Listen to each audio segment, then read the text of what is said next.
as I started praying for who to invite to Skyfall to be a speaker, I waited for the Lord to direct me, and it just kept on saying, invite Chad, invite Chad. And in fact, I kind of delayed for a little bit because I was just doing other things and busy, and the Lord just kept reminding me. So look, you're supposed to be here, brother, and we're glad to have him. So everybody give Chad Riley a hand of applause there.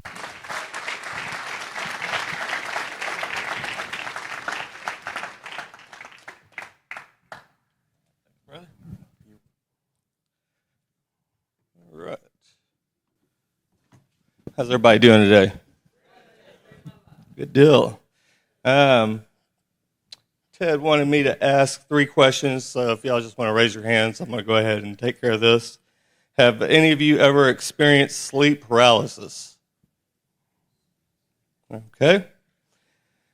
Have any of you ever seen a UFO or an orb? And lastly, has anybody in here been abducted?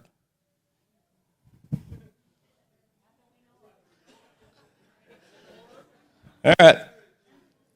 So we got that taken care of now. All right.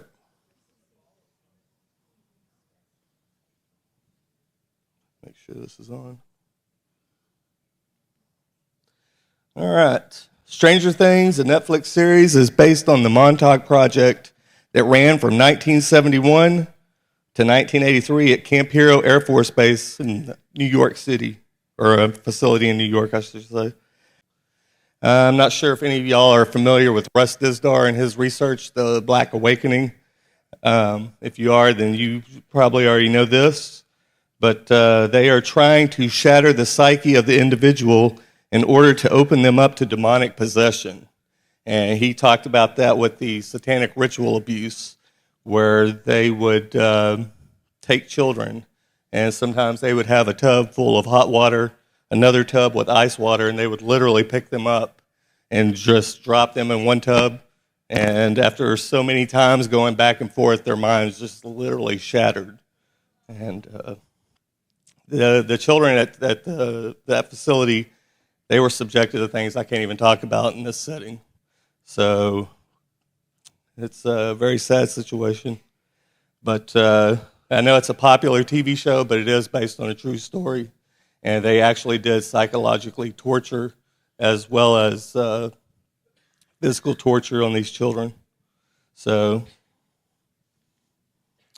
and Elle, or 11 as she's known on the show, the whole thing about the remote viewing program is that they were literally tapping into demonic and satanic powers. They started out wanting to be able to access information, but it eventually morphed into something else, and they got into creating psychic assassins, just like in the TV show, which is what they were trying to do to the children. And sorry, I'm just a little bit nervous. I've never done a talk like this before, so thank you. Thank you.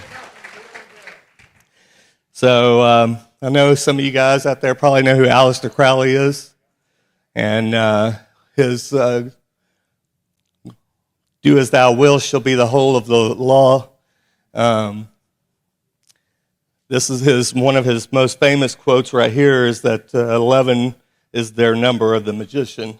So that's why they incorporated into everything, not just numerology and gematria, things like that, but they also, the amount of words that they're using. So "do as thou wilt" shall be the whole of the law, 11 words. And then this is the 23-year history of the military remote viewing program. It was originally started out as Scan8, then it morphed into Gondola Wish, then it became Grill Flame, then Center Flame, then Dragoon Absorb, Project CF, Sunstreak, and eventually became Stargate. And it was used by a lot of different agencies, CIA, Army Intelligence, INSCOM, NSA, DIA, which is the Defense Intelligence Agency. So I know a lot of people have heard of remote viewing. It's a very real thing. In fact, the characters talked about on Stranger Things is there was a gentleman by the name of Joseph McConaughey who was actually designation 001, and Mel Riley was actually designation 011. So, I mean, the Duffer Brothers, when they wrote the script for that, and it was originally called the Montauk Project, they were forced to change the name in order to get it picked up by Netflix. So a lot of people are not quite aware of that either. So Operation Often, under the guise of the Scientific Engineering Institute, funded a course in sorcery at the University of South Carolina in the early 1970s. And Operation Often, also known as MK Often, was a CIA-initiated project to test the effects of certain drugs on humans. The program also involved the study of black magic, and the CIA participated in seances and closely studied other types of occult rituals. And I'm sure most of y'all probably heard of Project Paperclip. So that's when they brought over 1,600 Nazis after World War II, and a vast majority of them were absorbed into the CIA, which originally was the OSS, and the remaining few went into NASA. And also, back in 2016, on March 18th, they actually discovered a secret stash of Himmler's library. And when the Nazis were going around conquering all these territories, they would go into Masonic lodges, and they were taking all the esoteric and occult books and amassing them for their research. In fact, whenever the Ahnenerbe were traveling around the world looking into a lot of the Blavatsky teachings, and they were looking for the Vedas so that they could look for an entrance into the hollow earth. So these people were tapping into demonic and supernatural things, and they knew it. And here we got Helena Blavatsky and her Secret Doctrine, Volume 2, Stanzas of the Dizzion, and Stanza 11. They built great images 9 yardis high, the size of their bodies. A yardie is a measurement said to correspond to our yard, making the Atlanteans 27 feet tall and directly tying them in with Genesis 6. And these are some of the clients who utilize the remote viewing program. As you can see, we got the CIA, NSA, DEA, the Joint Chief of Staff, Secret Service, U.S. Coast Guard, and even Homeland Security. And the total cost of the program was $20 million, which was minuscule. In the Persian Gulf War, remote viewers saved the government $240 million alone by finding lost Scud missiles. So the Stargate project was obviously a success, not just scientifically and financially, but even operationally. And Hal Puthoff, who is one of the gentlemen that was originally part of the SRI program at Stanford Research Institute, this is one of his quotes from 1996. He wrote, "One group declined to get involved because the whole concept was deemed unscientific nonsense, while a second group declined because, even though it might be real, it was possibly demonic. And a third group had to be found." And here I've got a video of Combe Kelleher. It is not only Skinwalker Ranch. It is not sort of only happening on Skinwalker Ranch, but a lot of UFO activity does seem to give rise to the Skinwalker or the hitchhiker effect. For people who have never been on Skinwalker Ranch and just interact with the UFO phenomenon, they themselves, in some cases, I'm not saying in all cases, but in some cases, and mostly where we have the luxury of being able to study these people over many months or many years, a lot of these people, report elements of the hitchhiker effect. You know, it's kind of ironic, but going all the way back to 1947, Kenneth Arnold, when he saw those 9 objects in the sky over the Cascade Mountains in June of 1947, it's interesting, long after he died, his daughter went on a radio show. She was talking about writing a book about his life, but she started talking about seeing orbs in the Arnold home, experienced various poltergeist effects.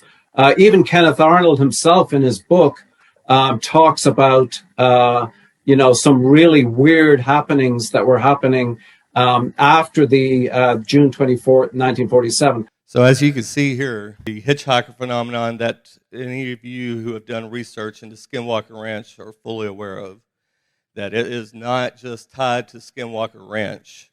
It is also seen by people who have encounters with UFOs and aliens as well.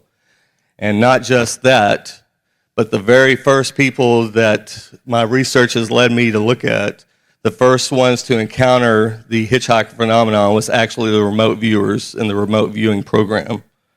So I'm seeing a pattern here that this is all interconnected and that this is all totally demonic. So some of the first people to encounter the hitchhiker effect were the early pioneers of the remote viewing. This is a very interesting nugget of information I stumbled upon. In fact, one of the earliest encounters of the hitchhiker phenomenon was Kenneth Arnold, who encountered the 9 craft flying past Mount Rainier, Washington in 1947. Here we see, and my research has led me to look into this area over here, not just for Skinwalker Ranch, but there are 4 other ranches as well that are all paranormal. So you got Blind Frog Ranch, you have Moonshadow Ranch, Skinwalker Ranch, Bradshaw Ranch, and Stardust Ranch. And they all seem to fall on a straight line. Well, I don't know if that's a ley line or exactly what the deal is, but I just found that rather interesting that you got 5 big paranormal hotspots all falling on a straight line.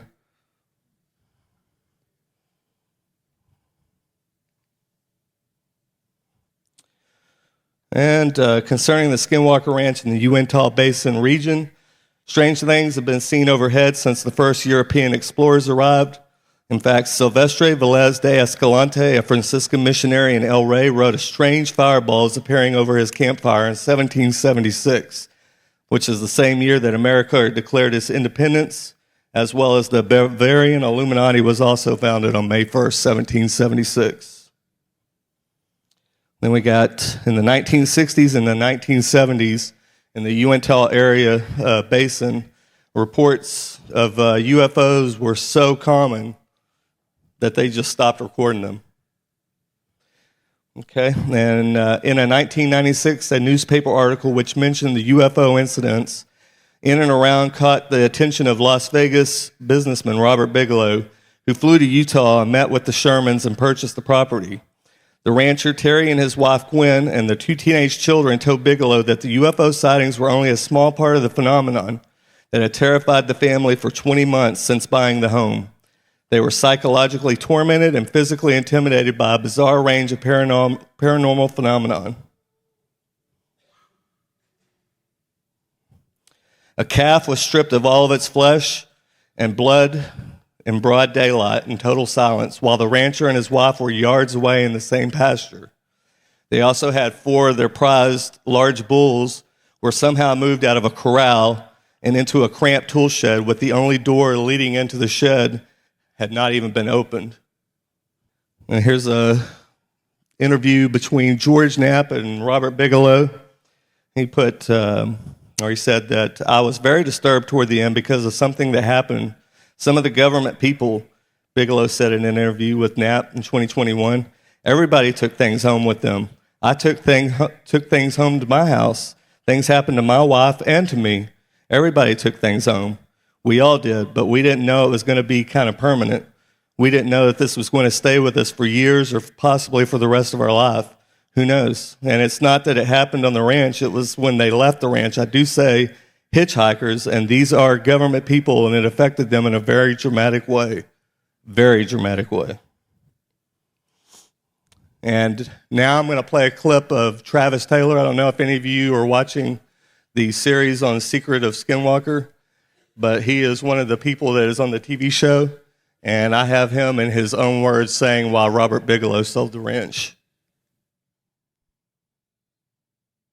Bigelow era. In fact, I know who coined the term hitchhiker, but he hasn't told me it's okay for me to say that yet. But attach his name to it yet. it's basically Axelrod in that book. Oh. So I know Axelrod very well, and all that stuff is I've measured with scientific instruments in his house. It is freaky. We've had simultaneous events occur at his house, my house, and in a house in the Uinta Basin. Wow. All at once that we've measured. I mean, within a microsecond, the events occurred, which that you can't do that. And but the worst phenomena is there have been a couple of people who had I guess you call them orbs, whatever, in their house, and or wraith-like things in their house. Yeah, and well, the one of the neighbors of Axelrod had an orb fly through them, and they ended up with a very dangerous form of cancer from it. And I don't think I think she's still alive, but she's having to go through all sorts of chemo and radiation and treatments like that to try and keep from that. Now Bigelow, reason he got rid of the place was he was convinced it killed his wife. And so I would call those pretty drastic hitchhiker phenomena. Also have a video of Chris Marks, who worked security out at the ranch while Bigelow owned it. And he is going to discuss some of the esoteric and occult things they were getting into on the ranch. So this is what I'm saying, is that they are literally provoking these things. In fact, some of the things that I'm going to get into here shortly, I'm going to show a consistent pattern that the United States government and various branches have been doing satanic rituals and summoning these things. Later on, we did a lot of meditation and got into somewhat of occult practices in order to communicate. And they really did, yeah. We used Ouija. We used this was Bass designed. That was my next question for you, is who was that? Something that you guys would develop as investigators or told to do it? We were told. We were basically what opened the door to it all was there was more and more of a push to use meditation for communication. So it would actually, before we actually even touched it, it would move. It actually lifted up, and I know this sounds absolutely crazy, but has been videotaped from two different angles, which we had two different cameras set up, different angles, audio, the whole 9 yards. It lifted up and basically punched me in the chest. This happened several times, and then I switched seats because I figured maybe there's some sort of magnetic interference or something. And so everywhere I sat around this table, I sat at all 4 chairs. This thing would actually jump at me and fall into my lap. A week-long experiment where I put offerings out into the East Valley. No, this sounds crazy. I also had a lot of, at that point, connections with some of the Ute tribal elders. And because I was just researching outside the box. I just wanted to see, obviously, the high-tech stuff didn't work. Mm-hmm. But if we could use something on a different wavelength, something different, alternate. And I still dealt with it from a scientific approach of an investigator. But so based up on suggestions from some of the elders, I put out meat, bread, and water in small bowls into the East Valley. It was interesting that it wasn't touched by anything for about 3 days. And after that, it was gone. And then things started happening. There were apparitions that started showing up. There were, the Man on the Ridge story that happened thereafter. I mean, things started happening, and I can only imagine, I can only believe that it was those things that we started putting out there that set things in motion. Mm-hmm. Brandon Fugel was suggested to Bigelow and became the confidant that Fugel would take care of the ranch and be willing to invest in continuing former investigations. In an interview, he said, "I bought the property as a skeptic, as someone who had never seen a UFO or a ghost or an orb or anything of that sort," Fugel told an interviewer in 2021. Bringing something home, the infectious agent model. Most people who spent more than a day on Skinwalker Ranch have brought something home from the property with them. The effect was almost universal, even during the NIDS days when Kelleher and Eric Davis spent hundreds of days or nights on watches out there at the ranch. In 1996 to 1999, their wives spoke of waking up at night and seeing people in their bedrooms or black shadows walking through the house. And that's the thing about the hitchhiker phenomenon. You just never know exactly what it is that you're going to get, as you'll see here shortly. The one character in our book, Axelrod, not his real name. We had to change that at the direction of the Pentagon when we submitted the manuscript. He had this explosion of activity in his home that was seen by his wife. She saw this standing on two legs, a wolf creature, a wolf standing in her yard, its paws crossed like this, leaning on a tree, staring back at her. A couple of days later, she didn't tell anybody about it. A couple of days later, her kids see it. They scream. This thing runs off down the street. They can see it's running on two legs. It's kicking up leaves. And they didn't know what the hell to think about it. So you just never know exactly what it is that's going to follow you back. Some have the people who have encountered the hitchhiker phenomenon talk about poltergeist activity. Some speak of seeing UFO craft. Some speak of seeing orbs inside their home. Some talk of cryptids, shadow people, you name it. So, like I said, you just never know exactly what it is that you're going to get.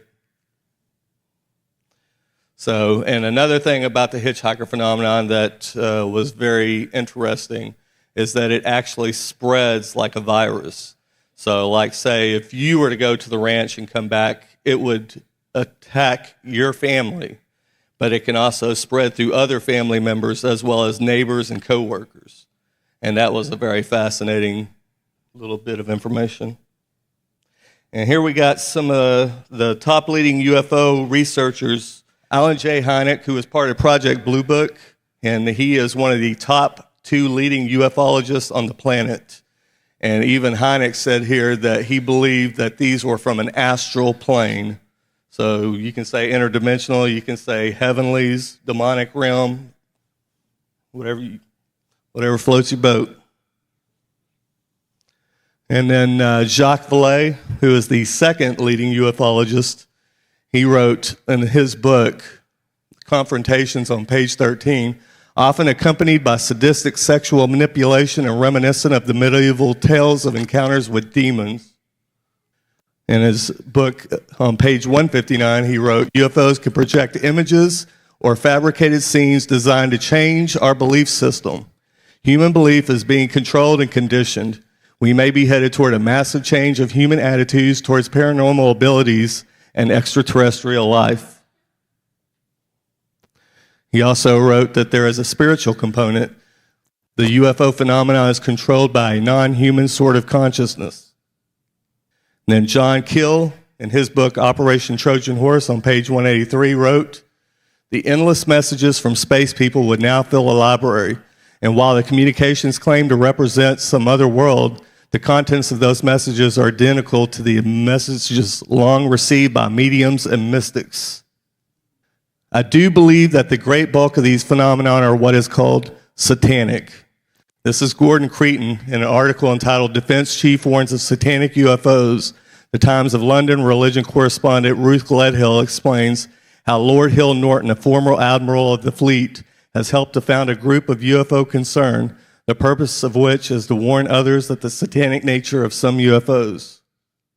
Flying Saucer Review, Creighton more bluntly informed his readership that demons are here already in immense strength. And then John Keel in his book, Operation Trojan Horse, on page 192, the devil and his demons can, according to the literature, manifest themselves in almost any form, can physically imitate anything from angels to horrifying monsters with glowing eyes. Strange objects and entities materialize and dematerialize in these stories, just as the UFOs and their splendid occupants appear and disappear, walk through walls, and perform other supernatural feats. This is Herman Oberth, who's one of the Nazis that came over under Project Paperclip. Him and Werner von Braun both worked in rocket technology. In fact, Werner von Braun, who was actually his under him, and he wrote, "Today we cannot produce machines that fly the same as UFOs do. They are flying by means of artificial fields of gravity. This would explain the sudden change of directions. This hypothesis would also explain the piling up of these disks into a cylindrical or cigar-shaped mothership upon leaving the Earth." So they knew quite a bit about the UFO phenomenon. And then here we have Whitley Strieber in his book, Transformation. "Increasingly, I felt as if I were entering a struggle that might even be more than life and death. It might be a struggle for my soul, my essence, or whatever part of might have reference to the eternal.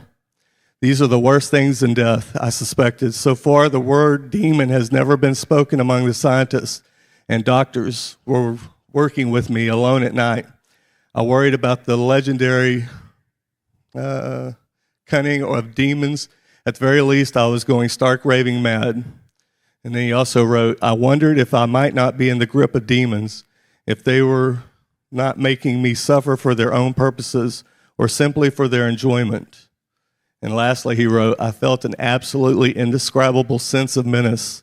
It was hell on earth to be there in the presence of these entities, and yet I couldn't move. I couldn't cry out, couldn't get away. I'd lay as still as death, suffering in inner agonies.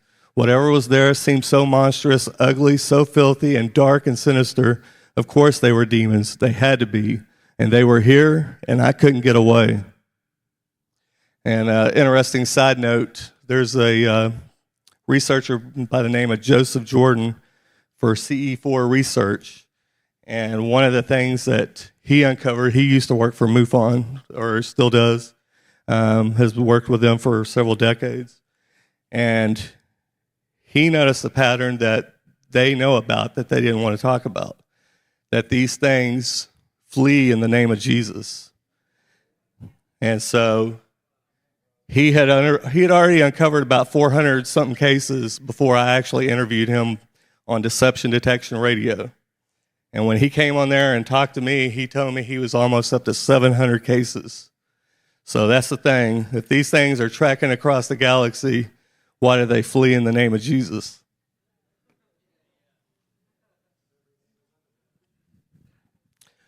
The occultist is brought into intelligent communication with the spirits of the air and can receive any knowledge which they possess or any false impression that they choose to impart. The demons seem permitted to do various wonders at request. This is from G.H. Pember and Earth's Earliest Ages and their connection with the modern spiritualism and theosophy. Studies of flying saucer cults repeatedly show that they are part of a larger occult social world. That's Stupel and McNeese. UFO behavior is more akin to magic than to physics as we know it. The modern UFO nuts and the demons of past days are probably identical. That's Dr. Pierre Guérin.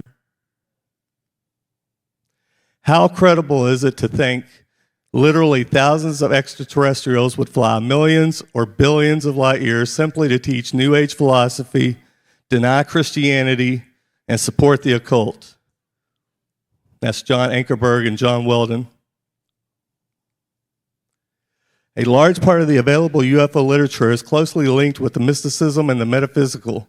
It deals with subjects like mental telepathy, automatic writing, and invisible entities, as well as phenomena like poltergeist, ghost manifestations, and possession. Many of the UFO reports now being published in the popular press recount alleged incidents that are strikingly similar to demonic possession and psychic phenomenon. And that's Lynn E. Cateau, who was part of the Air Force. The battle with UFOs is not for the planet of man, but for the soul of man. This is what it's all about right here, and this is where the research is about to start to take a turn. Now this, from the Vatican, there is an alien presence on Earth now. This is Monsignor Corrado Balducci. Here he is again. Extraterrestrial contact is a real phenomenon. The Vatican is receiving much information about the extraterrestrials and their contacts with humans from its nuncios embassies in various countries such as Mexico, Chile, and Venezuela. Very soon we will not have to deny our Christian faith, but there is information coming from another world, and once it is confirmed, it is going to require a rereading of the gospel as we know it. This is Joseph McConnell that I was talking about, who worked for INSCOM. After SRI came out and they started the early remote viewing program, Army decided that they wanted to throw their hat in the ring. And he is designated 001. He was the best one that they had. And on here it says, on several occasions, remote viewers had their sessions interrupted on a particular target to describe a flying saucer that they perceived to be in the vicinity. During a session at Fort Meade in June 1980, Joe McConnell was targeted against a site somewhere in the world, but found his attention drawn to an object over the site. He perceived a flat disc-shaped metallic craft at an altitude of 14,000 feet. Its outer edges were rotating, and the thing seemed powered by some kind of plasma, a gas made of ionized atoms, and it was moving at 4,500 miles per hour. So yes, even the remote viewers were encountering UFOs, and when they were being targeted at certain locations, they would sometimes come face to face with these things. A similar event happened to Ingo Swann. Once while he was remote viewing a Soviet submarine, trying to determine its location, he described the sub, but then remarked that he saw something in the atmosphere above it, something that seemed to be shadowing the sub. What was it? Asked Puthoff. Swann shrugged and sketched a flying saucer. Accidental results like these led Puthoff and other officials and Bob Monroe to specifically target remote viewers against UFO incidents. McConnell, going down into his zone to find what he believed would be some sort of operational target, was often surprised to find himself looking around the cramped, curved interior of an alien ship filled with skinny, large-eyed humanoids who often stared back at him, wondering what the heck he was doing there. Pat Price had also done a great many UFO-related targets and had even ventured out into spontaneously in nightly reveries to spy on flying saucers as they cruised in and out of the Alaskan mountains. In other words, the Alaskan Triangle. But Ingo Swann asked by Puthoff if he would try to confirm some of Price's results. Almost always refused. His argument was the UFO occupants, if they sensed him spying on them, would swoop down and spy on him, invading his mind and possessing his soul. Tammy Stone of Waco, Texas, spoke with the Air Force about her nightmares, and they expressed deep concern that a number of abductees were discreetly approached and had told similar apocalyptic stories that they had concluded that the aliens were deceptive, demonic, and their origin was connected with the demonic realm and the afterlife. The creatures derived something from the human souls, and they believe they held since it's a belief that they held since the 1960s and the 1970s. So the U.S. government knows that they are coming here. They know that they are coming from another dimension, and they also know that they have a fascination with the human soul. Senior figures within the U.S. intelligence community were convinced that aliens were manipulating and infiltrating human society. Some within the military even speculated that the aliens were kidnapping and programming people for a specific future task to be undertaken at behest of the Antichrist. The ultimate intent was to bring about Armageddon, cloaking it behind UFOs. Some within the Air Force believed that the ultimate aim of aliens was to deliberately engineer an all-destructive third and final world war, and when the carnage was over, some kind of soul harvesting would begin.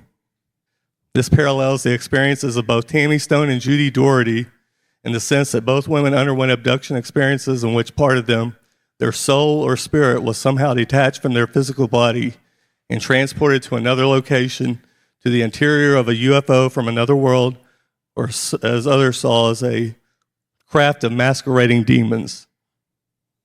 Whitley Strieber stated that one of his correspondents who had a particularly distressing encounter with a non-human creature wrote, "It was looking at me as if it was hungry, and I got the idea that it wanted to eat my soul."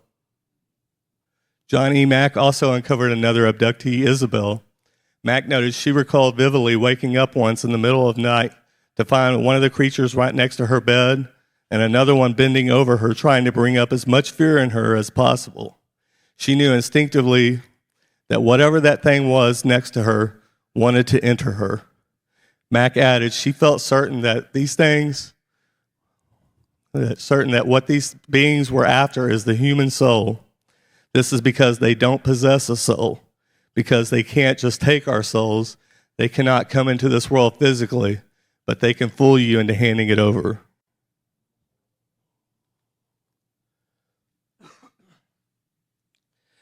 Barbara Bartalik, through her research work with over 200 cases, had learned enough to formulate her own interpretation of such experiences. She believed that at least a certain group of these beings in some way feed off of our emotions, especially the strong ones that come from fear, pain, depression, and compulsive actions. Aliens or emotional vampires was a very strange thought. According to the U.S. government's own investigations, Aleister Crowley, Jack Parsons, and L. Ron Hubbard were responsible for the UFO explosion. A gateway for the great old ones has already been established and opened by members of the OTO who are in rapport with this entity, Lamb, an extraterrestrial being whom Crowley supposedly contacted while in America in 1919. This is Kenneth Grant of the OTO. He took over after Aleister Crowley died. Aleister Crowley, born in 1875 in Leamington, England, was raised in a Christian household. His father, Edward, a preacher of the Plymouth Brethren. 1881, the Crowley family moved to Red Hill, Surrey, and young Crowley attended evangelist school. He wanted to become a chemist, but became interested in religious studies and developed a passion for alchemy and magic. In 1898, that interest led to the Hermetic Order of the Golden Dawn, a magical order in Great Britain that practiced sorcery and spiritual development. He moved in with Alan Bennett, a member of the Golden Dawn. Under his guidance, began to experiment with ritual magic. Crowley inherited his father's fortune and quickly became a 33rd degree Mason. The Amalantra working in 1918 involved hashish and mescaline and achieved an altered state of consciousness where Crowley made contact with an interdimensional being known as Lamb, who looked like a gray alien.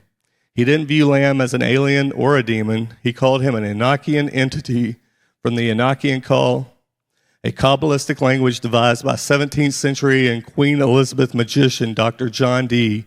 He and his scribe, Edward Kelly, had their very own strange experience with what they termed little men who moved in a little fiery cloud. Crowley set things in motion for what was to follow. The culprit, someone who dared what Crowley feared to do. On June 17, 1952, South Orange Grove Avenue in Pasadena, California, a house with a laboratory packed with chemicals and scientific tools exploded. The blaze terrified and caused the neighbors to run panicked into the streets. Thinking it was an attack, Jack Parsons died at 5:45 p.m. at Pasadena's Huntington Memorial Hospital. He was working to summon entities from the demonic realm.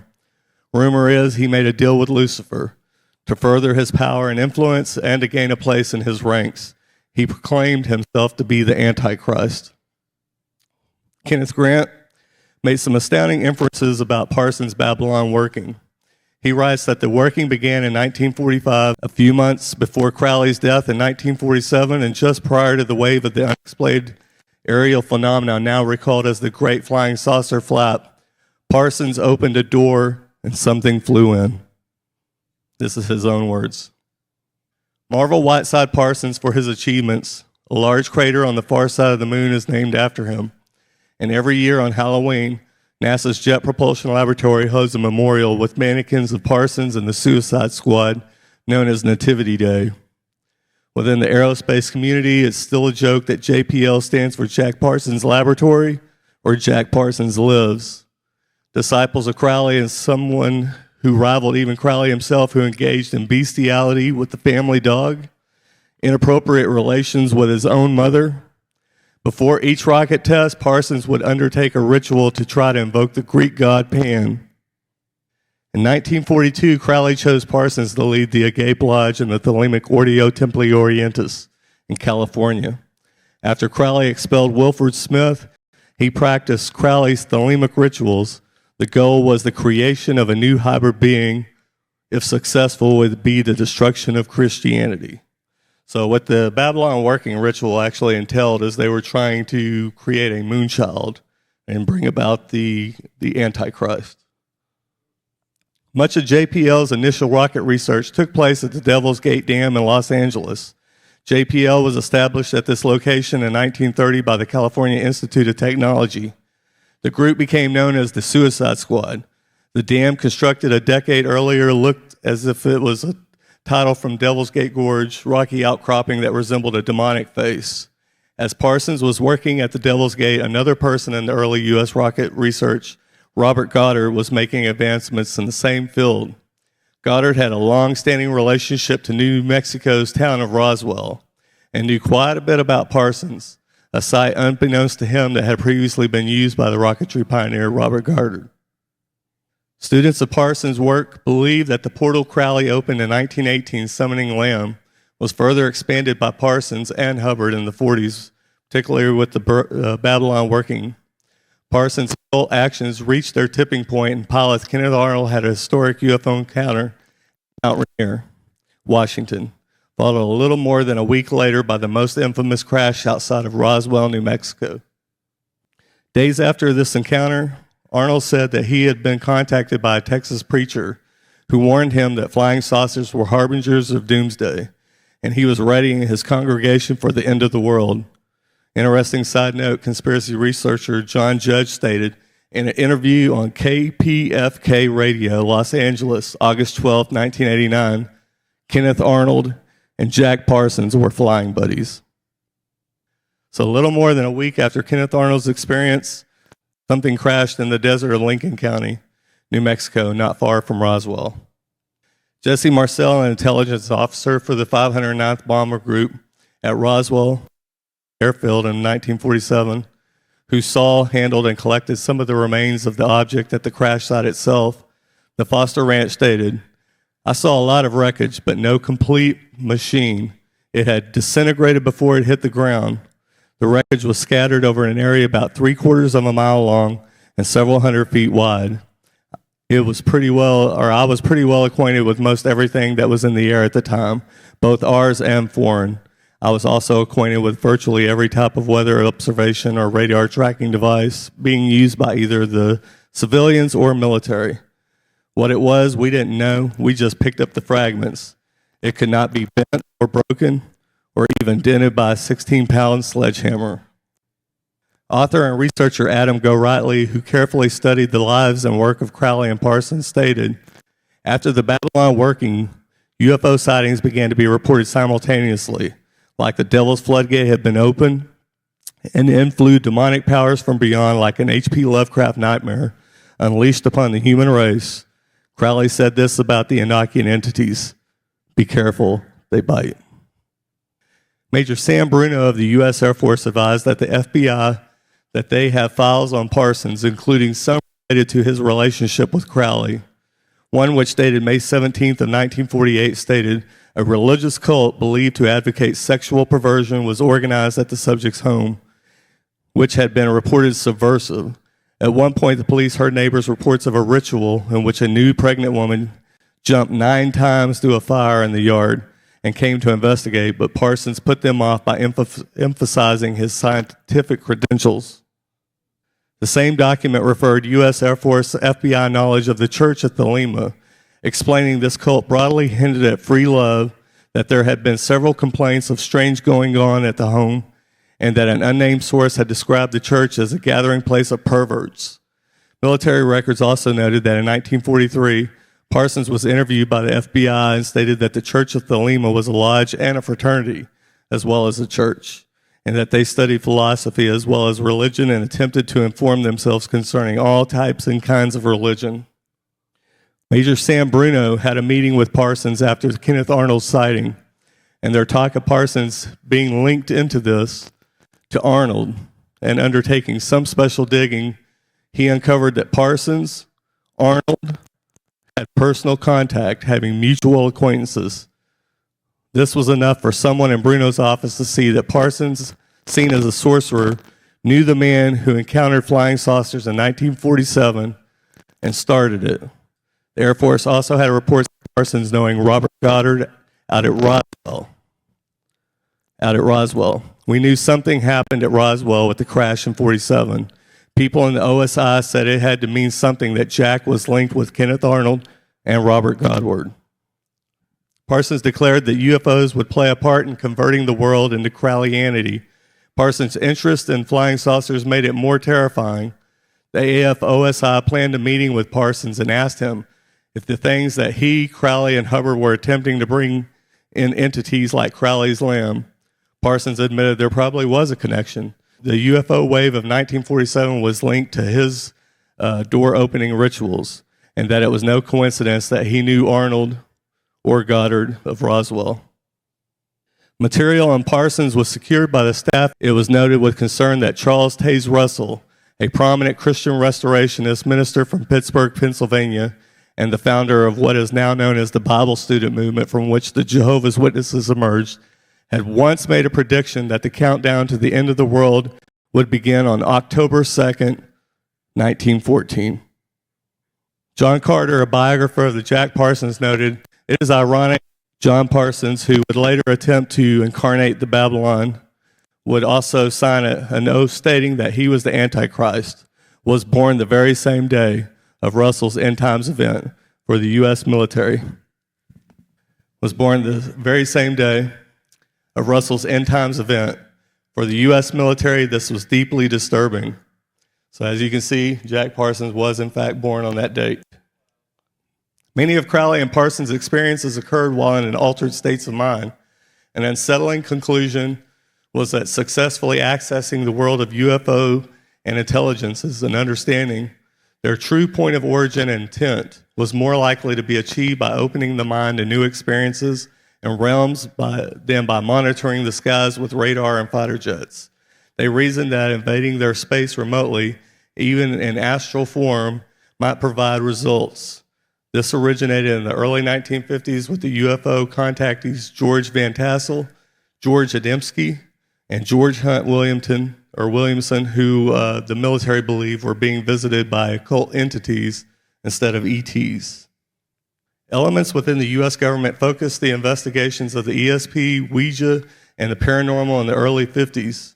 Dr. Nelson Pacheco, who served in the U.S. Air Force for 21 years and retired in 1987 as a lieutenant colonel, and U.S. Air Force radio intercept analyst Tommy Bland, in their book Unmasking the Enemy, stated, the CIA began infiltrating seances and the occult gathering during the 50s. A memo dated April 9, 1953 refers to a domestic and illegal operation that required planting of observers at a seance in order to obtain surveillance of individuals attending the meetings. Elements within the Army and the CIA had deep interest in the subject and trying to determine if the use of ESP and even Ouija boards could help resolve understanding of the UFO presence. February 1954, the CIA published a 27-page document titled A History of Ouija and Intelligence Applications that demonstrated the agency was trying to determine if Ouija boards might be useful tools for espionage. Colonel Edward Strieber of the U.S. Air Force, an uncle of Whitley Strieber, told the author of Communion that in the late 1940s, the Air Force had undertaken a secret study that concluded the ability of the otherworldly entities to interact with us in this world depended on whether we believed in them or accepted them. The survival of these artificially intelligent beings is what they want. The grays in any physical existence they can reassemble from the DNA codes they bear on behalf of their makers, cannot enter the state after death. They cannot be born, and they do not have a soul. They are attempting to use us as a portal through soul implanting their systems into us by genetic experimentation and implementation to tap into everlasting life through us. Many experts in alien abductions have weighed in on aliens and soul manipulation. Willie Strieber concludes that they have the power to control the soul. Dr. Johnny Mack wrote in Abduction and Passports to the Cosmos, Greg, a patient of Mack, spoke of an invasion. Not with the Greys. Greg encountered a tall reptilian. He believed that they were attempting to separate his consciousness from his body.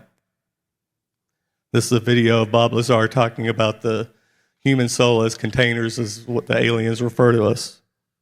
These beings conveyed information about the capability of affecting the human brain to anesthetize the human body. These beings said that man was the product of externally corrected evolution.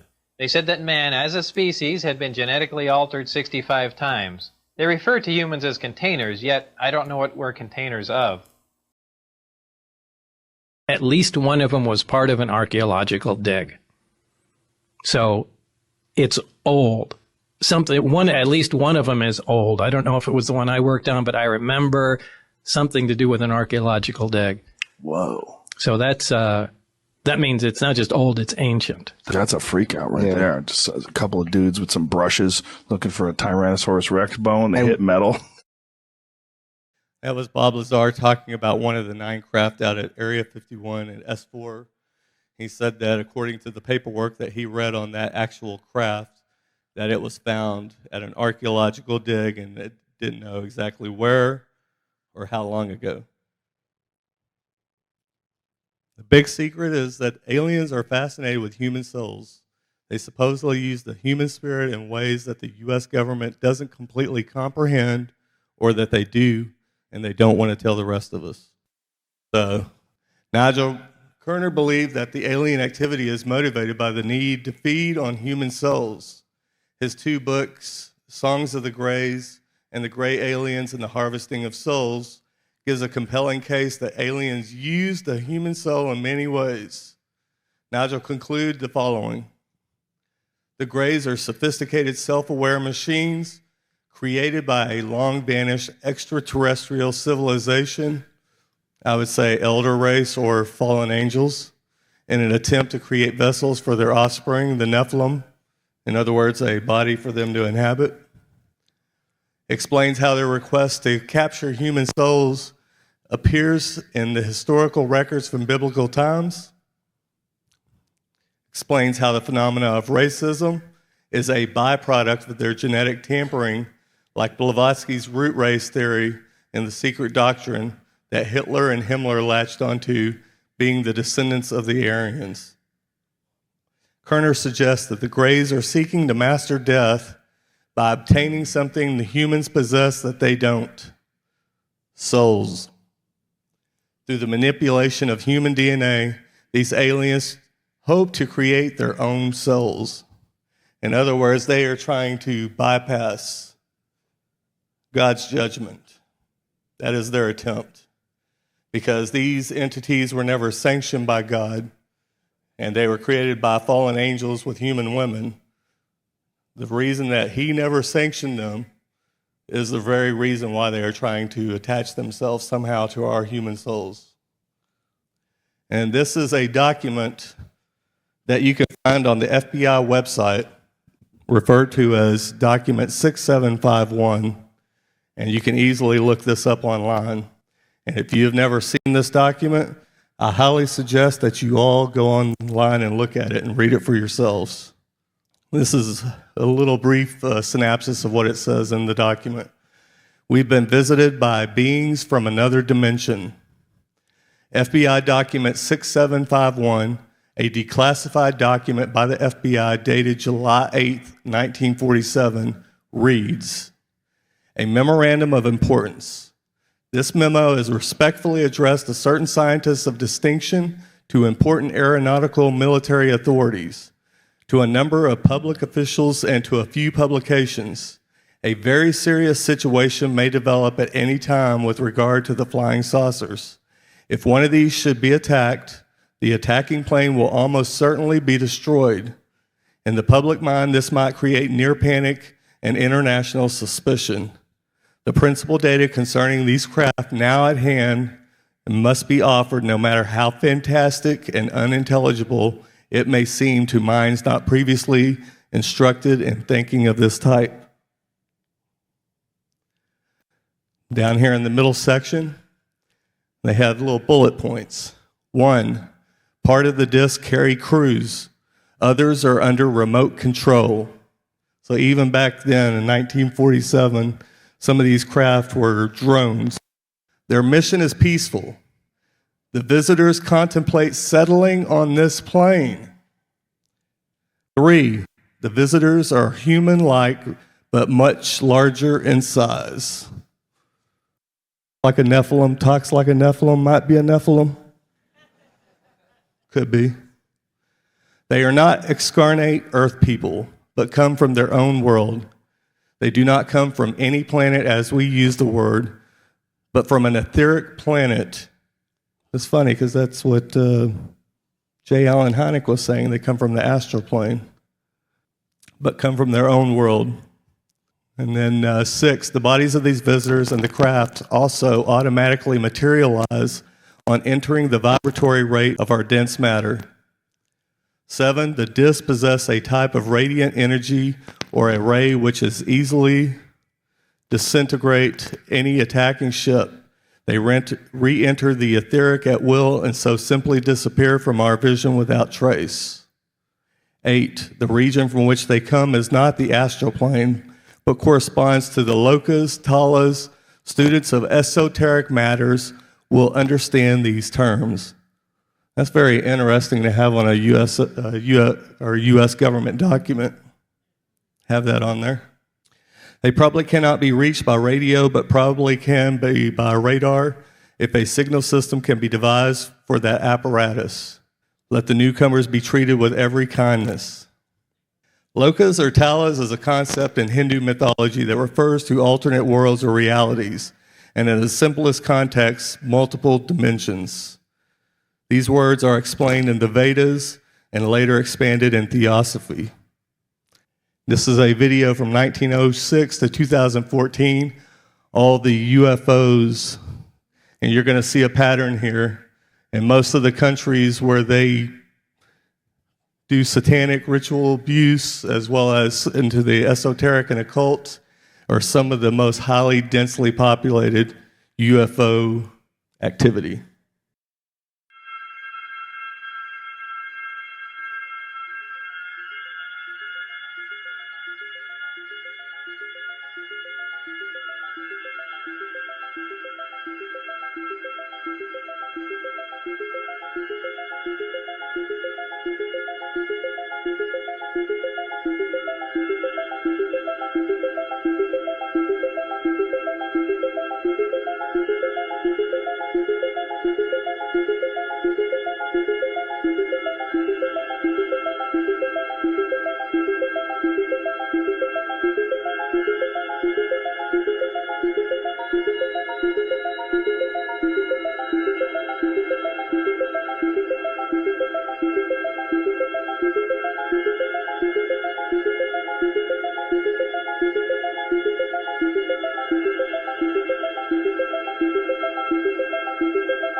So that is my presentation. I hope that you all found it very edifying. And this message is not just for Christians, it's for unbelievers as well. I want anyone who looks into the UFO field and any of the esoteric and occult stuff to seriously look at the information that I'm providing here so that you see that these things are truly of Satan.